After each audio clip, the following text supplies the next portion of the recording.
আপনি কি খুব বড় কিছু দোয়া করতে ভয় পাচ্ছেন? আপনি কি মনে করতেছেন আপনার এমন একটা সমস্যা যে সমস্যাটা আসলে আল্লাহ মুক্তি দিতে পারবে না? সেটা আপনার সংসার জীবন হইতে পারে, আপনার টাকা পয়সা রিলেটেড হইতে পারে, আপনার রোগ সংক্রান্ত হইতে পারে। কিন্তু আপনি কেন মনে করেন যে আল্লাহ আপনার দোয়াটা শুনবে না? নাকি আপনি আসলে আল্লাহকে যথেষ্ট গুরুত্ব দিচ্ছেন না? আপনি আসলে যথেষ্ট সময় নিয়ে চিন্তা করতেছেন না যে আপনি আল্লাহর কাছে কি চাবেন, কিভাবে চাবেন? অনেক কিছু প্ল্যান করি, কিন্তু দোয়ার প্ল্যান করি যে আমি ঠিক মতো দোয়া করব, প্রতিদিন দোয়া করব, আমি বারবার দোয়া করব। আপনি এবং আমি যখন দোয়া করি, আমাদের মধ্যে কি এই বিশ্বাসটা, এই আস্থাটা আল্লাহর উপরে আছে কিনা? আমাদের মধ্যে কি এই দৃঢ় বিশ্বাস এবং আস্থাটা আল্লাহর উপরে আছে কিনা যে হ্যাঁ, আল্লাহ অবশ্যই আমার দোয়া শোনে এবং আমার দোয়াকে আল্লাহ উত্তর দেয়, এক্স্যাক্টলি ওইভাবে আল্লাহ উত্তর দেয় যেভাবে উত্তর দেওয়াটা আমি নিজেও হয়তো বিস্মিত হয়ে যাব। আমি হয়তো এমন একটা কঠিন সময়ে এমন একটা রোগ মুক্তি কামনা করতেছি যেটা আমি নিজেই হয়তো আশা হারায় ফেলছি, কিন্তু আল্লাহ আমাদেরকে শিখাইতেছেন যে তোমরা আশা হারায়ও না। এবং আমাদের দোয়া, আপনি যদি কোরআনকে দেখেন, কোরআন বিশাল একটা অংশ হচ্ছে গিয়ে দোয়া। প্রায় সমস্ত নবী রাসূল যাদের কথাই কোরআনে মেনশন করা হয়েছে তাদের বেশিরভাগের দোয়ার কথা মেনশন করা হয়েছে তাদের ঘটনার পাশাপাশি। আপনি রাসূলুল্লাহ সাল্লাল্লাহু আলাইহি ওয়াসাল্লামের জীবনে যদি দেখেন, আপনি দেখবেন দোয়ার পরে দোয়া, দোয়ার পরে দোয়া। দোয়া হচ্ছে সেই জায়গা যেই জায়গাতে আপনার সাথে আল্লাহর ওই সম্পর্কটা তৈরি হয়।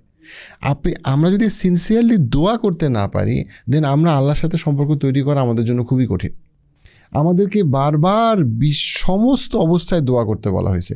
রাসূলুল্লাহ আমাদের নবী সাল্লাল্লাহু আলাইহি ওয়াসাল্লামের জীবনে যখন অসম্ভব ভালো কিছু হয়েছে অথবা অসম্ভব খারাপ কিছু হয়েছে, উনি সালাতে গেছেন এবং পাশাপাশি উনি দোয়া করছেন। কখনো কখনো উনি সালাতের বাইরেও দোয়া করছেন, উনি সর্বাবস্থায় দোয়া করছেন এবং আমাদেরকে দোয়া শিখানো হয়েছে। কিন্তু আমি যদি দোয়ার ভিতরে আমার বিশ্বাস সহ ঢুকতে না পারি, আমি যদি বিশ্বাসই না করি যে দোয়া কবুল হবে বা দোয়া কবুল হইতে পারে, তখন কিন্তু আমি আর তার ভিতরে আমরা যাব না, আমরা ওই জিনিসটার ভিতরে আমরা আর চিন্তা করব না। সো এটা খুবই গুরুত্বপূর্ণ যে আমরা দোয়াকে আবার চিন্তা করি দোয়া নিয়ে। আপনি কি খুব বড় কিছু দোয়া করতে ভয় পাচ্ছেন? আপনি কি মনে করতেছেন আপনার এমন একটা সমস্যা যে সমস্যাটা আসলে আল্লাহ মুক্তি দিতে পারবে না? সেটা আপনার সংসার জীবন হইতে পারে, আপনার টাকা পয়সা রিলেটেড হইতে পারে, আপনার রোগ সংক্রান্ত হইতে পারে, এটা আপনার সন্তানের জন্য হইতে পারে, এটা আপনার বাবা মার জন্য হইতে পারে। কিন্তু আপনি কেন মনে করেন যে আল্লাহ আপনার দোয়াটা শুনবে না বা আপনার কোনো গুরুত্ব আল্লাহর কাছে নাই? বড় নাকি এই ব্যাপারটা এরকম হচ্ছে যে আপনি আসলে আল্লাহকে যথেষ্ট গুরুত্ব দিচ্ছেন না, আপনি আসলে যথেষ্ট সময় নিয়ে চিন্তা করতেছেন না যে আপনি আল্লাহর কাছে কী চাবেন, কিভাবে চাবেন। তো রমজানে আমরা অনেক কিছু প্ল্যান করি, কিন্তু রমাদানে আমরা কি আসলে দোয়ার প্ল্যান করি যে আমি ঠিক মতো দোয়া করব, প্রতিদিন দোয়া করব, আমি বারবার দোয়া করব? দোয়া কবুলের অনেকগুলো শর্ত আছে। দোয়া কবুলের শর্তগুলোর মধ্যে কয়েকটা হচ্ছে যে আপনার কি সিনসিয়ারিটি আছে কিনা, এখলাস আছে কিনা, আপনি কি সিনসিয়ারলি চাচ্ছেন কিনা। দেখেন, এই জাকারিয়া আলাইহিস সালামের ক্ষেত্রে প্রথমেই কিন্তু বলা হয়েছে যে উনি খুব সিনসিয়ারলি একা একা আল্লাহর কাছে দোয়া করতেছিল, মিনিং উনি কাউকে দেখানোর জন্য দোয়া করতেছিল না। আর আমাদের অবস্থা হয়েছে এতই খারাপ যে আমরা তো হাত তুলে দোয়া করতে পারি না, কারণ আমরা তাকায় থাকি ইমাম সাহেব কখন বলবে। ইমাম সাহেব যদি কান্না শুরু করে আমি কান্না শুরু করি, তার মানে কি? আসলে অনেক ক্ষেত্রে দেখা যাচ্ছে যে আমার কান্নার আসলে কোনো কারণ নাই, এক্সেপ্ট দ্যাট ইমাম সাহেব যেহেতু কাঁদতেছে এই জন্য আমি কাঁদতেছি বা কান্নার ভান করতেছি, কিন্তু আমার নিজের আসলে কোনো আবেগ নাই। আর দোয়াতে কি বলতে হয় আমরা জানি না, দোয়াতে যেগুলো বলি সেগুলো আমরা বুঝি না। দোয়া আপনার আরবিতে করার কোনো প্রয়োজন নাই, আরবিতে দোয়া করতে হবে এমন কোনো শর্ত নাই, কিন্তু দোয়া আপনাকে বুঝে করতে হবে, মানে আপনাকে অ্যাটলিস্ট বুঝতে হবে আপনি আল্লাহর কাছে কী চাচ্ছেন। এইটার ব্যাপারে আলেমদের মধ্যে কোনো দ্বিমত নাই যে আপনাকে বুঝতে হবে আপনি আসলে আল্লাহর কাছে চাচ্ছেনটা কি, রাইট? সো এক নম্বর হচ্ছে যে আপনার এখলাসটা খুব ইম্পর্ট্যান্ট। 2 নম্বর হচ্ছে আপনার ইয়াকিন থাকতে হবে, যেটা সাইকোলজিক্যালি ভেরি পাওয়ারফুল। ইয়াকিন মানে হইল গিয়ে যে দৃঢ় বিশ্বাস যে আল্লাহ এই দোয়াটা শুনছেন এবং আল্লাহ এটার উত্তর দিবেন। এই বিশ্বাসটা আপনার থাকতে হবে, যেটা হচ্ছে কি, যেটা আয়াতের ওই অংশে আসছে 3 নম্বর আয়াতে, ওয়ালাম আকুম বি দুআইকা রব্বি শাকিয়া, যে আমি আপনার কাছে দোয়া করে কখনো নিরাশ হই নাই।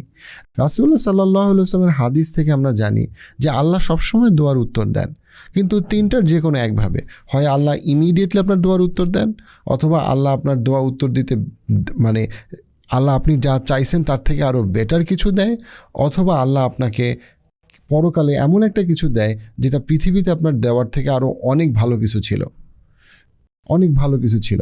আপনি হয়তো একজনকে বিয়ে করতে চাচ্ছেন, কিন্তু আপনি জানেন না যে তাকে বিয়ে করলে আপনার জীবনে আপনি বড় বিপদে পড়বেন, কিন্তু আপনি হতাশ হয়ে যাচ্ছেন আল্লাহর উপরে, কারণ আল্লাহ আপনাকে তার সাথে বিয়ে হতে দিচ্ছে না। কিন্তু আপনি তো বুঝতেছেন না যে আল্লাহ আসলে আপনাকে বিপদ থেকে বাঁচাইতেছে। আপনি হয়তো এমন কিছু চাচ্ছেন, এমন একটা চাকরি চাচ্ছেন যে চাকরিটা আপনার জন্য আরও খারাপ হবে, কিন্তু আপনি মনে করতেছেন ওই চাকরিটাই আপনার খুব দরকার, বাট আসলে ওই চাকরিটা হয়তো আপনার বিপদের অনেক বড় কারণ হবে। সো যেটা খুবই গুরুত্বপূর্ণ আপনার বোঝা এবং আমার বোঝা, সেটা হচ্ছে আল্লাহ কখনোই আপনাকে নিরাশ করবে না। কিন্তু আপনি কি সিনসিয়ারলি ইয়াকিনের সাথে আল্লাহর বরত্বের কথা মেনশন করে এবং আপনার যে অসহায়ত্বর কথা আল্লাহকে বলে, আপনি কি আসলে আল্লাহর কাছে দোয়া করতেছেন? আপনি কি আসলে আল্লাহর কাছে চাইতেছেন? দোয়া আপনার কগনিশনকে কমপ্লিটলি পরিবর্তন করে দিতে পারে। আল্লাহ আমার জন্য যথেষ্ট, এই যে বিশ্বাসটা, এই বিশ্বাসটার পরবর্তী অংশটাই হচ্ছে আমি কি আল্লাহর কাছে চাচ্ছি কিনা, আমি কি আল্লাহর কাছে আমার যে কর্ম, আমার যে কাজ, আমি সব কিছু করতেছি কিনা। আবার আল্লাহর কাছে চাওয়ার বিষয়টা এরকম হইলে হবে না যে আমার পরীক্ষা কিন্তু আমি পড়াশোনা করতেছি না, কিন্তু আমি আল্লাহর কাছে চাই না।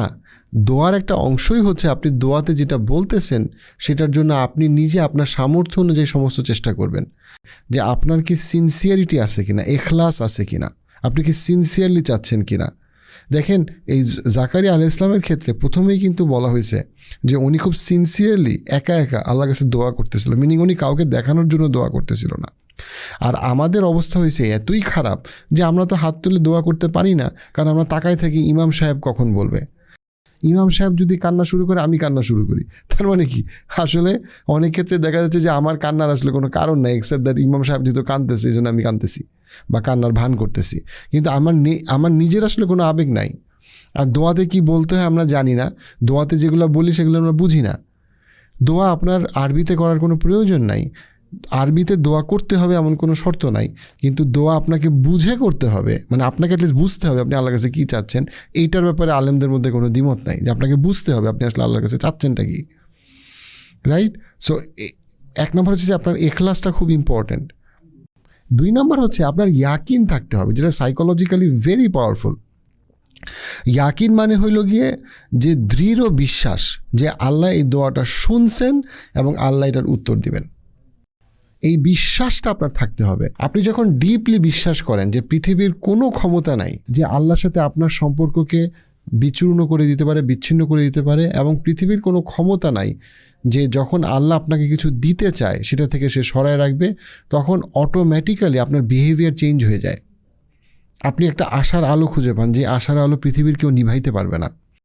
আপনি যখন আপনার জীবন থেকে আল্লাহকে বাদ দিয়ে দেন এবং আপনি যখন কমপ্লিটলি নিরাশ হয়ে আল্লাহর থেকে মুখ ফিরায় নেন, তখন আপনি আসলে একা হয়ে যান, আপনি আরও দুর্বল হয়ে যান এবং আপনাকে সবল করার কেউ থাকবে না। গতকালকের ক্লাসে আমি যেটা বলছিলাম যে আল্লাহ আমার জন্য যথেষ্ট, এই যে বিশ্বাসটা, এই বিশ্বাসটার পরবর্তী অংশটাই হচ্ছে আমি কি আল্লাহর কাছে চাচ্ছি কিনা, আমি কি আল্লাহর কাছে আমার যে কর্ম, আমার যে কাজ, আমি সব কিছু করতেছি কিনা। আবার আল্লাহর কাছে চাওয়ার বিষয়টা এরকম হইলে হবে না যে আমার পরীক্ষা কিন্তু আমি পড়াশোনা করতেছি না, কিন্তু আমি আল্লাহর কাছে চাই না। দোয়ার একটা অংশই হচ্ছে আপনি দোয়াতে যেটা বলতেছেন সেটার জন্য আপনি নিজে আপনার সামর্থ্য অনুযায়ী সমস্ত চেষ্টা করবেন।